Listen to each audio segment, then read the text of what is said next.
Bismillahirrahmanirrahiim. Aad iyo aad bay idin salaamayaa dhammaantiin ardayda halkan ku xidhan.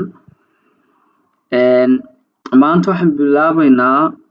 wax luqadii English language-ka oo aan in badan codsateen inaan wuxuuna idinka soo diyaariyo si ay idinku fududaato aqoonta luqadani. Luqadani runtii aad iyo aad bay u muhiimsantahay marka la eego dunida maanta aynu joogno. Waa luqadaha aan is oran karo waa luqado qof kastaaba uu u baahan yahay inuu maanta barto. Wax walibana iyaday ku xidhan yihiin iminka. Waana luqadaha runtii anigu aan aad u jecelahay inay dadku bartaan si ay u fududaato noloshooda qayb ka mid ihi. Hadday noqoto qaybtii ku xidhnaanshaha ama wada xidhiidhka ama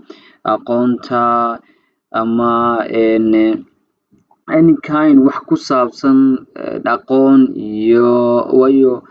dhaqan inaad barato waxyaabahaas oo dhani waxay ku xidhan yihiin luqadan English-ka inaad barato. Runtii waana luqad haddii aad dadaal geliso luqad fudud weeyaan marka loo eego luqadaha kale. Luqadani waa luqadaha inta badan aynu marka aynu dad Soomaaliyeed nahay waa luqadaha ugu badan ee aynu adeegsano ama aynu aqoontu inagaga xidhan tahay marka laga tago luqada Carabiga. Waayahay luqadan waxay u baahan tahay markaa sidaan u arko dad badan way khalad fahmeen barashadeeda. Luqadan waxay leedahay hab loo barto iyo nidaam loo barto oo la raaco sida caadiga ah. Anigu waxaan ku soo koobay dhowr arrin inaynu luqadan ku baran karno ama basic English language-ka inta basic ama asaasiyaadka ugu horeeya. Hadday asaasiyaadka ugu horeeya ku dhismaan waxaad noqonaysaa hadhow mid iswada adigu. Waay 3 arrin baan anigu ku soo koobay oo ay hoos iman doonaan qaybta labaad 2 qaybood oo kale. Qaybta ugu horeysa waxa weeyaan inuu horta dadka qaar baa khalad fahmay. Haddii aad ku tiraahdo qof iminka tusaale ahaan waxaan doonayaa inaan hore kaaga horeeyo luqadda bartay waxaan doonayaa inaan barto luqadda English-ka sideen u bartaa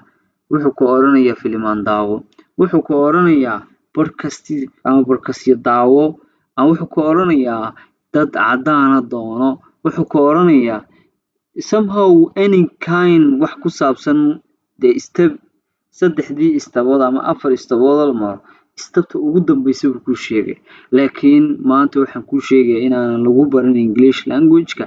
inaad qof cadaan hesho inaad hesho inaad muuqaal iska daawato waxaasi markaad basically soo dhisto 2 arrimood isku soo dhisto ayay luqadaas ku fududaanaysaa. Waayahay luqaddu marka ay bilaabmayso waa inaad vocabulary ku hubeysan tahay. Vocabulary ama words kelmadaha hoose ee asaasiyaadka oo dhan waa inaad ku hubeysantahay. Hadda waxa la yiraahdaa haddii aad garanayso tusaale ahaan basic English oo kale haddii aad garanayso 100 kelmadood waad ku hadli karaysaa. 100 kelmadood waad ku hadli karaysaa. Laakiin haddii aanad istabahan mari kuma hadli karaysid. Waay reading waa akhriskaagu hadduu fiican yahay oo uu la socdo akhriskaagu dhawaaqistii habboonayd pronunciation haddii uu la socdo dhawaaqistii habboonayd qofku kelmadda uu sida ugu dhawaaqayo la fahmi karo dadka kalena fahmi karaan. Tusaale ahaan oo kale wuxuu yiri ammaan a girl qofku hadduu ku dhawaaqo oo ereyga la fahmi karo falillaahi alxamdu wuu wanaagsan yahay. Waay haddaad adigu ku jirto qolooyinka sida fiican ugu dhawaaqaya ama dhawaqoodu wanaagsan yahay waxaynu tagi doonaa oo aynu vocabulary xoogaa ayaa haysanaa ama words kelmado haddaynu haysano waxaynu u gudbi doonaa qaybta labaad oo grammarku waa maxay? Grammarku waa foundation-ka luqadaha oo dhan. Grammar ama naxwo kama maarmaan waana halka asaasiyaadka u ah luqadaha waana barta ay ka dhismaan oo laga fahmi karo waxaad iminka tiri wixii aad hore u tiri iyo waxa hadalkaagu ugu jeedo dhan waa barta laga fahmi karo. Grammarku waniga soo sheegay waa halka foundation-ka ama asaasiyaadka u ah. Haddii iminka guri aad dhisanayso micnaha oo jagadii hayso waa readingkii iyo pronunciation iyo vocabulary oo dhan iyo phoneticska waxa la yidhaha ama luqadda la yidhahdo dhawaaqa waay haddii uu qofku markaa uu haysto jagadii wuxuu doonayaa inuu guri dhiso structure-kii iyo qaabkii uu dhisanayay iyo sida loo marinayo seeska iyo nidaamyadeedii oo dhan sida uu u dhismayo gurigaas wuxuu noqonayaa maxay garaamarkii uu noqonaya waay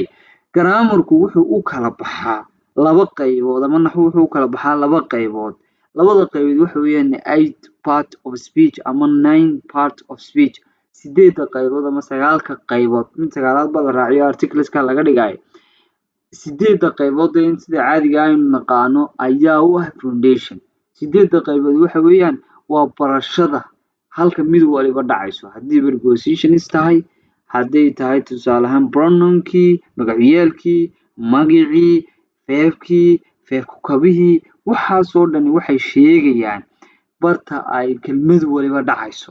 feebku halku dhacayo feebku halku dhacayo halka uu dhacayo tusaale ahaan pronounku waxaasoo dhan waxay sheegayaan positionka iyo goobaha ay kala dhacayaan kelmadahaas haddii ay garato meelaha ay kala dhacayaanna waxaynu usoo gudbi doonaa waxa la yidhaha tensesku waxaa lala xiriiriyaa waqti baa lala xiriiriyaa isaguna tenseskuna waxay si wanaagsan u qeexaan hadba kelmaddu siday u dhacayso oo kelmadda tusaale ahaan waqti intee ligmo imikaa la joogaa ma wax soo socdaa laga sheekeynaya ma wax lasoo dhaafay baa laga sheekeynaya ma wax lasoo dhaafayo hadda imika jooga ayaa laga sheekeynaya waxaasoo dhan buu maxay ku kala saaraya hadduu qofku ku fahmo tensiskaas inaad tensiska kolba isticmaalayso uu kula fahmayaa qofka kale ee luqadda u dhashay ama qofka kale luqadda bartay si fiican baad qofkii isku fahmi kartaan si fiican ayaad qofkii isku fahmi kartaan waay tensisku markaa wuxuu sheegaa inaad qofka isfahantaan goorta waxa aad ka hadlayso iyo sida aad kolba maxay u hadlayso iyo xilliga aad waxaanay dhaceen xilliga dhaceen baa laga fahmi karaa tensiska iyo isticmaalkooda waay hadduu qofku intaa ka dhisan yahay 8 part of speech iyo tensiska waa grammarkii intaas ugu muhiimsan hadduu intaa uu ka dhisan yahay labada qaybood listening waa dhageysiga habboon oo qofku hadduu wax dhageysto oo wixii uu fahmayo grammatically haddii uu fahmayo oo kelmadihiina uu fahmayo labada hore qofku hadduu ka dhisan yahay listeningka uu samayn karaa oo dhageysiga uu samayn karaa waay haddii uu listening sameeyo oo qofku wax dhageysanayo waxa dhacaysa qofkii inuu awoodo maxay isaguna inuu si sax u jawaabo waa dhageysi habboon oo uu fahmay qofku markuu fahmay dhageysigii ama wixii uu fahmay lagu hadlayay wuxuu isaguna awoodayaa inuu maxay ku hadlo English language ama luqadda Ingiriisiga markaa kolba markaa uu ku hadlayay marka dhammaan intaas bay maraan marxaladahani waxaan doonaynaa markaa inaan mid u qaadano haddii rabbi ogolaado tusaale ahaan readingka oo markaa aynu kala qaadi doono qofka xabashiga siduu ugu hadlaa ugu dhawaaqa kelmadda qofka British accent-kiina siduu ugu dhawaaqa qofka American accent-kiina siduu ugu dhawaaqa marka kelmado iyo noocaas oo kale ay ugu dhawaaqa ayaynu qaadan doonaa aynu raacin doono hadba sida maxay qofka ay ugu dhawaaqayaan waay maqasaba markaa waxaan isweydiinaa maqasaba qofku inuu ku dhawaaqo kelmadda sidii uu qofku dhaladka su'aalahaas aynu isweydiin doonaa oo aynu ka falanqayn doonaa grammarka waxaynu qaadan doonaa 8 part of speech ama 8 parts of speech oo ah 8 qaybood hadalka tensiskana iyagana waynu ku xisiin doonaa oo waxaynu more practical baan sameynaa ama more practice baan sameynaa kaasoo markaa aynu ugu talagalnay inuu qofku u bedelan karo tennis kale u bedelan karo tennis kale haddana tennis kale u bedelan karo hal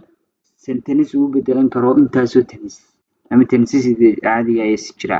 waay deedna waxaynu samayn doonaa listeningka waynu dhegeysan doonaa iyo waxaynu xusi doonaa goobo ay dhegeysan karto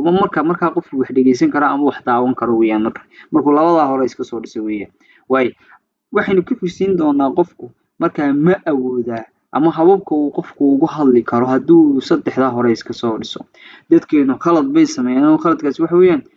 iyagoo taa aan soo marin tanna soo marin ayay tani boodaanaysa ku hadla markaas way wax khaldamaan deena dib uu noqdaa u niyad jabaa Marka waxaan u baahanahay taa inaynu kasoo bilowno iminka qolooyinkeena intaa haya, grammarka inaynu barano, deena listening and speaking deena ku xigsiino.